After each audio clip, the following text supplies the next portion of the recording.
Thanks, everyone, for having me up here today. I'm really excited to speak with all of you to introduce a very special member of the Vikings organization, our 2023 Walter Payton Man of the Year Award nominee for the Vikings organization, Harrison Phillips.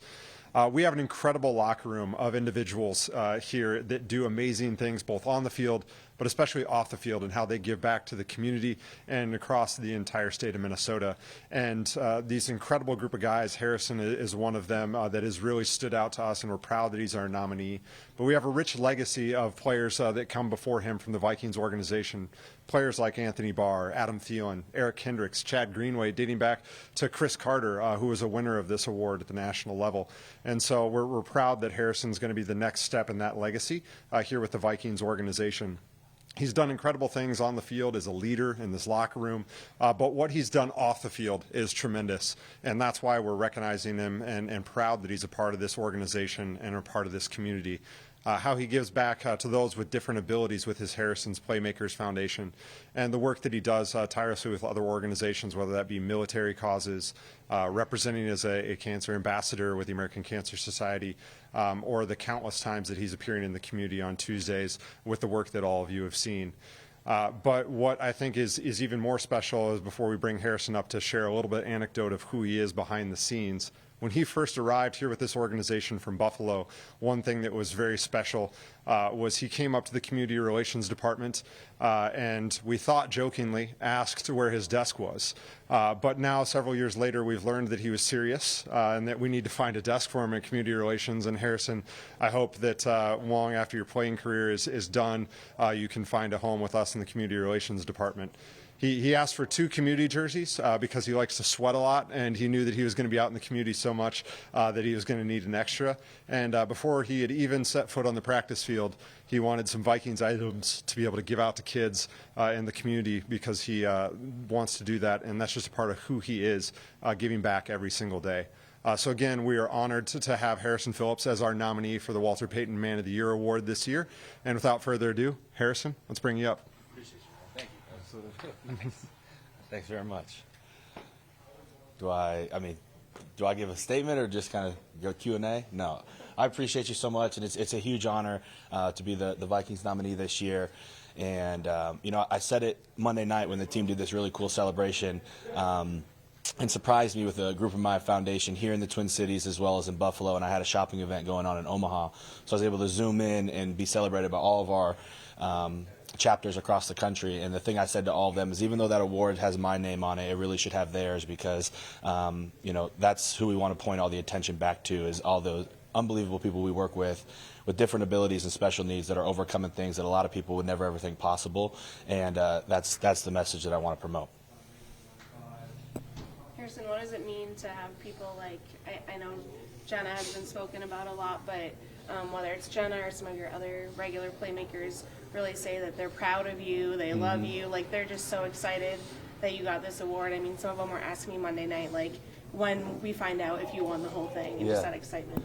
Yeah, I mean, I think that they've, Jenna specifically and some of our playmakers who've come to, I probably had 8, 9, 10 events now here in the Twin Cities, and some of our other playmakers in the cities where we've been going for multiple years now.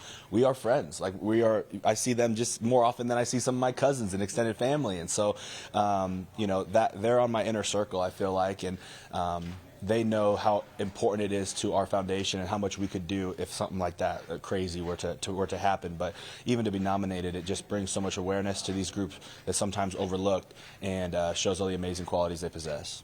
Harrison, when did you realize just when and how the importance of giving back?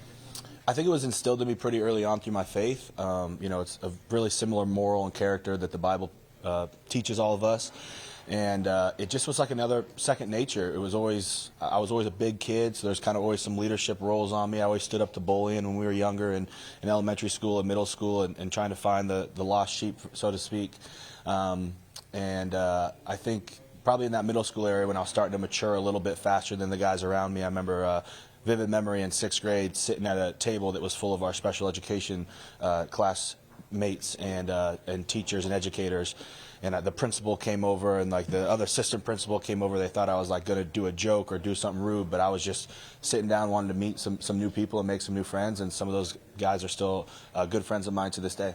Harrison, what's the origin specifically of the focus of your group in terms of differently need? You know, they're really.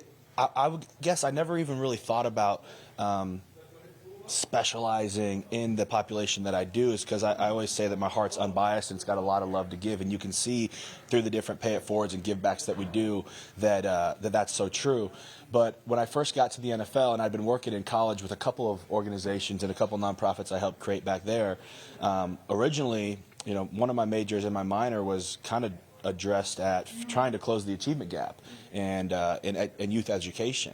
And when I got to the NFL, I realized that in Buffalo, there was a lot of teammates of mine who were already trying to tackle this. And when I would go speak to a classroom in the inner city and share my story and try to preach the importance of education and literacy skills and the character values that I hope to see in a public school system, I realized that they didn't see themselves in me. And so the message was sometimes blurred when maybe another one of my teammates who looked similar and had a similar background from them, rather than Omaha, Nebraska, and Stanford.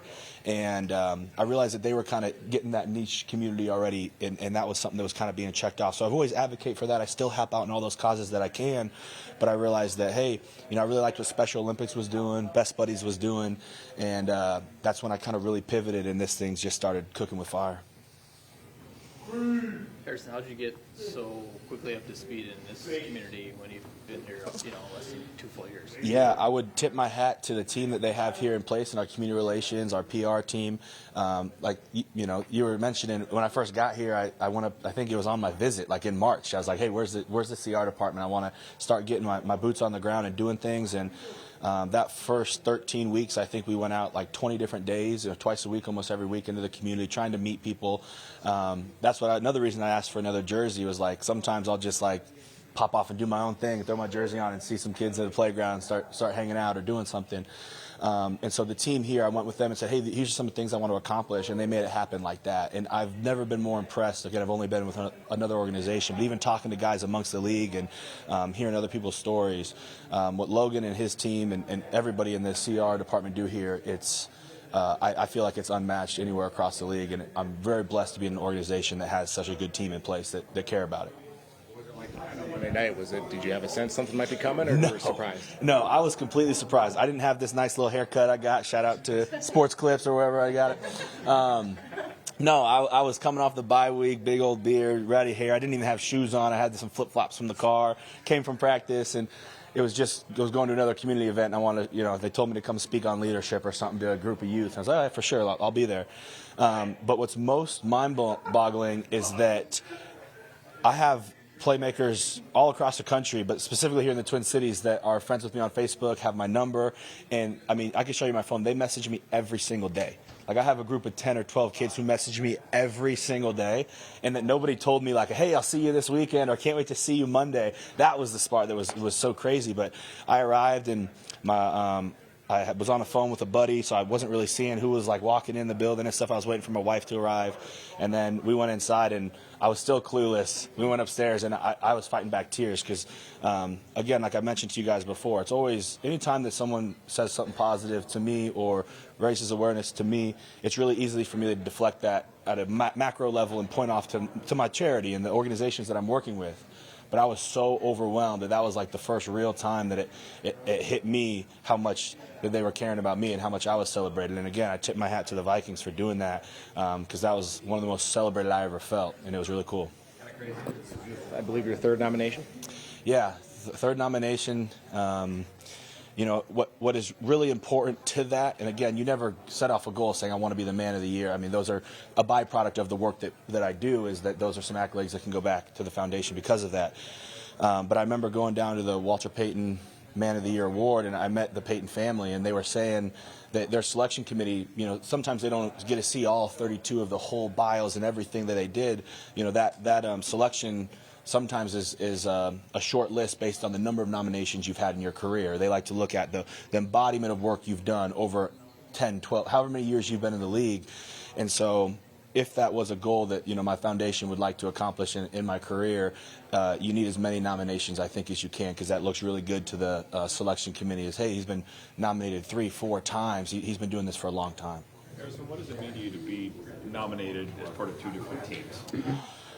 It's incredible. Again, I think every time I'm just thinking of the groups of people that I work with, and in that case, it sounds like a no-brainer because these people are amazing and they kick ass in everything that they do. But then you look around this locker room, as well as my locker room in Buffalo. We had a lot of really good people. I think both organizations do pride themselves in bringing in good people, and you know, around this locker room, you have guys that are really care about a lot of different causes, and so for the team to nominate me, it really is remarkable and really special. And the list of names when you walk in the building and you see the different past nominees, I've got to know a few of them now, and I don't feel like I'm in their circle at all, but it's cool to have my name up there. I know we've talked a lot about the youth, but just curious about what you've heard from parents and kind of the impact for them when a lot of them might have, you know, kids who are overlooked, like you said, or who are believed, for them to really be seen by you. Yeah, you know, Tatum asked me a question in an interview the other day, and she asked, like, in a 10-second explanation, what's the most biggest impact that you felt like you've had? And I said at a macro level, or I had a mother tell me that she thought that her son was going to kill himself, and that he had tried to commit suicide once before. And as he was introduced to Harrison's playmakers, you know, complete shift of mindset and optimism, and had something to look forward to with the 10, 12 events that we do a year. And you know, to her to be teary-eyed, tell me that she thinks that our organization saved his life, that was really remarkable. So, you know, some of those things, and even our older populations, there's not a lot of programs for individuals after the age of 18 or 20. You know, society says, oh, it's not cute anymore. The little boy with Down syndrome, he's not cute anymore. And there's not a lot of programs for that. So I have playmakers in their mid-50s. And, yeah, we just want to keep fighting that negative perception out there that people can't do things. Thanks, everyone. Thanks, Brad. Thanks, Sweet, thanks.